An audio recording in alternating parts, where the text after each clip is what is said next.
ফিরছিলাম, তো একটা জায়গায় হঠাৎ করে কিছু ছেলে, এসব কিছু থাকে না, কিছু রাস্তার মধ্যে স্ট্রিট বয়, হঠাৎ করে আমাদের এক জুনিয়র ছেলের সাথে, তখন স্টুডেন্ট ছিল, ওর সাথে হঠাৎ করে বাক বিতণ্ডা হলো।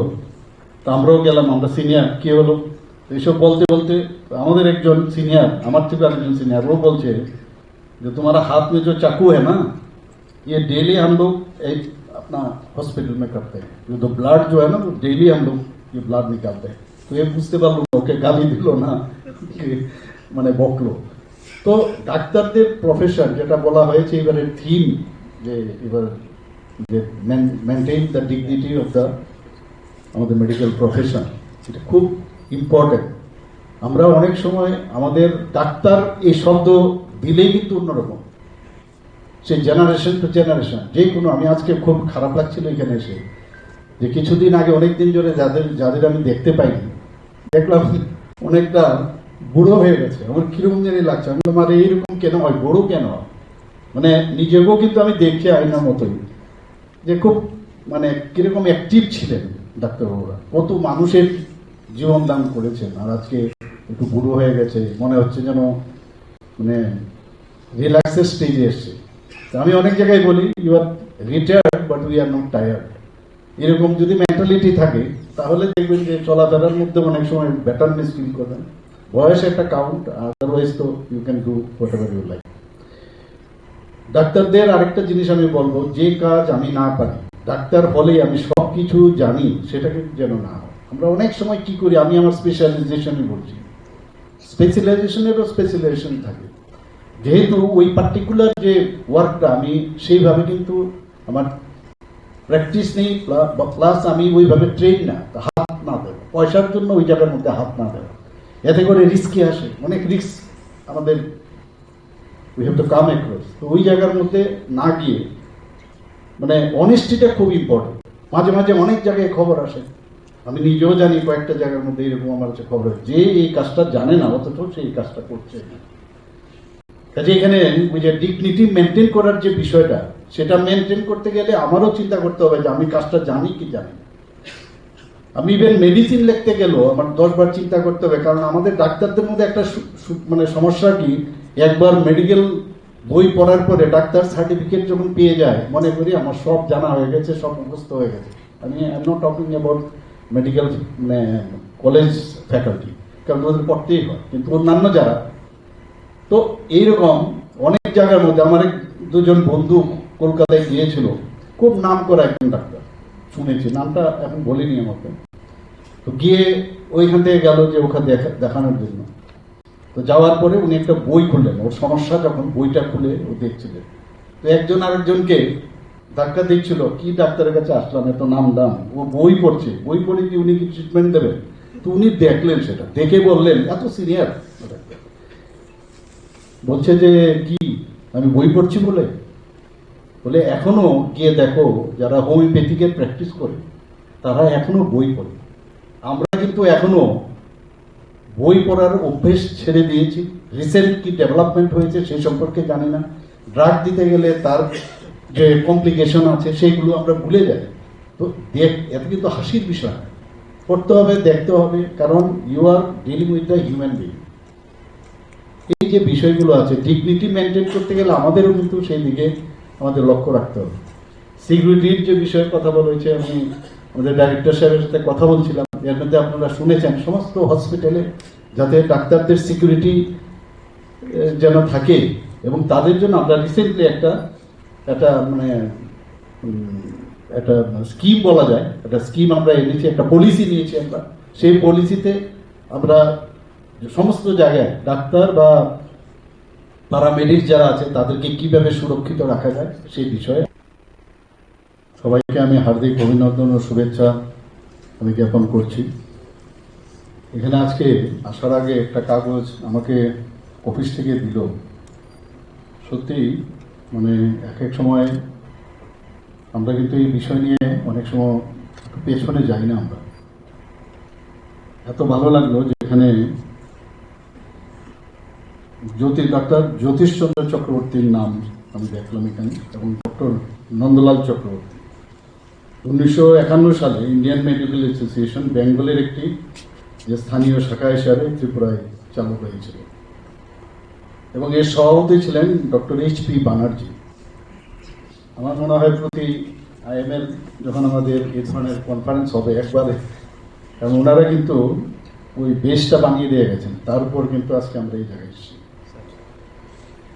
এবং সহসভাপতি ছিলেন ডক্টর নন্দলাল চক্রবর্তী। আমরা তখন বলতাম Nanda MB, Nanda MB, doctor Nanda MB, তখন এমবিবিএস ছিল না। এবং উনি সম্পাদক হিসাবে যিনি ছিলেন doctor Jyotishchandra Chakraborty, renowned person. আজকে আমরা এই কথাগুলো কিন্তু আমিও জানতাম না, আমি আসার আগে একটু দেখছিলাম, আশ্চর্য। ওনারা কিন্তু এই আইএমএর ফাউন্ডার মেম্বার। এবং 1957 ডাক্তার জি.সি. চক্রবর্তীর ওনার নেতৃত্বে ত্রিপুরার স্থানীয় শাখাটি ত্রিপুরা টেরিটোরিয়াল শাখায় উন্নতি করা হয়। পরবর্তীতে 1967-এ ইন্ডিয়ান মেডিকেল অ্যাসোসিয়েশন ত্রিপুরা ব্রাঞ্চের এখানে প্রতিষ্ঠিত হয়। মানে ভাবা যায় প্রথমেই জিবি হাসপাতালে প্রথম যে অল ত্রিপুরা মেডিকেল কনফারেন্স জিবিতে সেটা অনুষ্ঠিত হয়েছে। খুব ভালো লাগলো অনেকদিন বাদে ওনাদের কথা স্মরণ করে এরকম একটা মানে প্ল্যাটফর্মে এসে, এবং যারা আগামী দিনের প্রজন্ম যারা ডাক্তাররা তাদেরও কিন্তু এই বিষয়গুলো কিন্তু জানা দরকার। ওরা তো দেখেননি, আমরা মতো লোকে আমরা দেখেছি কোনো রকমে, এর পরবর্তী সময় তো কেউ দেখেনি। কাজে ওনাদের যে এই আইএমের জন্য যা করে গেছে তাদেরও একবার করে আমাদের স্মরণ রাখা উচিত। আমার খুব এখানে যখন আমি এখানে আসলাম, আমাদের চেয়ারটা কিন্তু অনেক পেছনে ছিল। আমি জিজ্ঞেস করলাম চেয়ারগুলোর এরকম রিঅ্যালাইনমেন্ট কেন হচ্ছে, বলে না সিকিউরিটি অ্যাসপেক্টে নাকি সামনে আসতে হবে। মানে ভালোই হলো, একদম close to all the peoples, always I am close to you. তো আমার কাছে খুবই ভালো হয়েছে, মনে হচ্ছে ইউ ক্যান স্পিক টুগেদার। এটা একটা মানে ঘটনা। এখানে বলা হয়েছে ডাক্তারদের বিষয়ে, তাদের সিকিউরিটির বিষয়ে। আজ থেকে যদি আরো কয়েক বছর, 2 দশকের আগে বা আমরা যে ঘটনা শুনি, হাসপাতালের যে অবস্থা ছিল, সে অস্ত্রের ঝংকার আমরা হসপিটালের বেডের মধ্যেও দেখেছি, ওয়ার্ডের মধ্যেও দেখেছি। কি অবস্থা ছিল তখন। সেই রোগী ভর্তি হয়েছে, সেই রোগীকে আবার মারতে এসছে। কি অবস্থা, চারিদিকে আতঙ্কের পরিবেশ। সেই জায়গায় কিন্তু আজকে ত্রিপুরাতে এটা আমাদের মাঝে মাঝে কিন্তু এগুলো আমরা চিন্তা করতে হবে, কোথায় ছিলাম আমরা। এখন কিন্তু সেই পরিবেশ নেই। একটা সুন্দর পরিবেশ আমরা চেষ্টা করছি দেওয়ার জন্য, এবং সেই পরিবেশ কিন্তু এখন বিদ্যমান। মাঝে মাঝে খবর আসে এদিক সেদিক থেকে আসে, কিন্তু যখনই বিশেষ করে ডাক্তারদের উপর যখনই আক্রমণ আসে, আমি কিন্তু ইমিডিয়েটলি পুলিশকে বলি, রাত্রে 3টা হোক, 4টা হোক, 2টো হোক, আমি সাথে সাথে বলি যে অ্যাকশন নেওয়ার জন্য। সেটা কিন্তু আমি করি হলো, কারণ আমি জানি। আমি গতবারও আমি এখানে এসেছিলাম, তখন আমি বলছিলাম যে ডাক্তাররা এই পৃথিবীতে মানুষ হয়ে যখন জন্মগ্রহণ হয়, তখন ডাক্তারদের সার্টিফিকেট ছাড়া কিন্তু যে you are born, then you will be accepted by the society. তো ডাক্তারদের সার্টিফিকেট নিয়ে এই পৃথিবীতে, আবার মৃত্যুর পরে ডাক্তারের সার্টিফিকেটও লাগবে যে ইউ আর অলরেডি গন। তো এই যে বিষয়, তারপরও ডাক্তারদের উপরে যখন আক্রমণ আসে, তো এদেরকে কিন্তু বোঝানো দরকার যে হু উই আর, আর why you are coming like this. তো আমি সেই কারণেই বলছি, ডাক্তারদের স্কোপ অনেক, সাধারণ মানুষের সাথে যুক্ত হওয়ার ক্ষেত্রে অনেক সুবিধে। তো আজকে এই যে আইএমের যে কনফারেন্স, 2 দিনের কনফারেন্স, কালকেও আমি শুনলাম যে সাইন্টিফিক সেশন আছে। এখানে মোটামুটি সবাই আমার পরিচিত লোক, যারা old or going to be old, তারা মোটামুটি সবার সাথে পরিচয়। আজকে ভালো লাগলো এখানে কিছু কিছু ব্যক্তি যাদেরকে আমি সম্বর্ধনা দিলাম on behalf of the IMA. আমি বলতাম যে আরে বুড়ো হয়ে গেলে সম্বর্ধনা দেওয়া মানেই তো বুড়ো হয়ে যাওয়া, এত তাড়াতাড়ি দিল কেন? আবার আরেকজনকে আমি বললাম যে এত লেট কেন আপনি, বলে জানি না কেন লেট করলো ওরা। তো যাই হোক, এটা চলবে, the show must go on. চড়াইবীতি আমরা সবাই এইভাবেই চলবো। খুব ভালো লাগলো আজকে আপনাদের এখানে আসাতে। আজকে বিজয় উৎসব আমি ছিলাম, কিন্তু তারপর আমি টাইম মেনটেন করার জন্য বিজয় উৎসব থেকে সোজা আমি জামাটা পাল্টিয়ে আপনাদের এখানে এসছি, খুব ভালো লাগলো, আমি ভেরি হ্যাপি। আমি আইনে আগামী দিন আরও ভালো কাজ করি। ফিলোসফিক ওয়ার্ক তো আপনারা করেন বিভিন্ন জায়গায়, বিভিন্ন আপনাদের যে মেডিকেল টিম যায়, আর বিশেষ করে কোভিডের সময় আপনারা যে কাজ করেছেন সত্যিই আপনাদের স্যালুট করার আমার উচিত। কিন্তু ডাক্তার হিসেবে স্যালুট আমি করবো না, কিন্তু মুখ্যমন্ত্রী হিসেবে আমি স্যালুট করবো, কারণ এটা আমাদের ডিউটি এবং মানে সেটা আপনারা করেছেন। আমরা দেখুন ত্রিপুরাতে বারবার এবারের যে ফ্লাডের সিচুয়েশনটা হলো, দেখুন কি অবস্থা হয়েছে ত্রিপুরাতে। এই ধরনের মারাত্মক যে বিপর্যয় ফ্লাড, বৃষ্টিপাত কোনো এর আগে কোনোদিন হয় না। বগাফার মধ্যে প্রায় 660-এর উপরে মিলিমিটার মানে বৃষ্টিপাত হয়েছে, কোনোদিন ভাবতে পারিনি আমরা এখানে।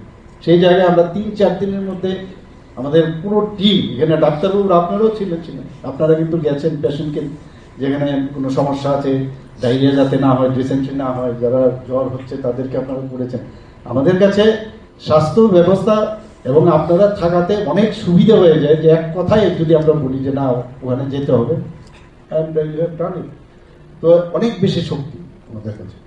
এর মধ্যে আমরা দেখেছি কয়েক জায়গার মধ্যে 2-3 জায়গার মধ্যে অনেকে রাইটিং করার ট্রাই করেছে। এত সুন্দর স্টেট আমরা চালাচ্ছি, তারপরেও ঘন্টা 2-4 মধ্যে একটা প্রবলেম করেছিল আপনারা জানেন। সেখানেও আমি আমাদের 3 দিনের মধ্যে আমি সেখানে নিজেও আমি গেছি, সেখানে গিয়ে সেটা সমস্যার সমাধান করেছি। এর আগে ধর্মনগরের কাছেও সেখানে একটা দাঙ্গা ট্রাই করেছে হিন্দু মুসলিম ইত্যাদি বাংলাদেশের বর্তমান অবস্থার কারণে, এবং রানীর বাজারও এরকম হচ্ছে। তো নিন্দে করে চেষ্টা করবে এরকম ভালো কাজ এখানে হেলথের বিষয়ে হোক, আর এমনিতে অন্যান্য যেসব ডিপার্টমেন্টের বিষয়ে হোক, এডুকেশন বিষয়ে হোক, সব দিকে যখন উন্নতি হবে তখন কিন্তু অনেকের পক্ষে এটা হজম হয় না।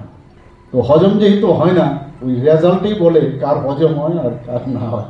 তো সবাইকে অসংখ্য ধন্যবাদ জানিয়ে আমার বক্তব্য শেষ করছি।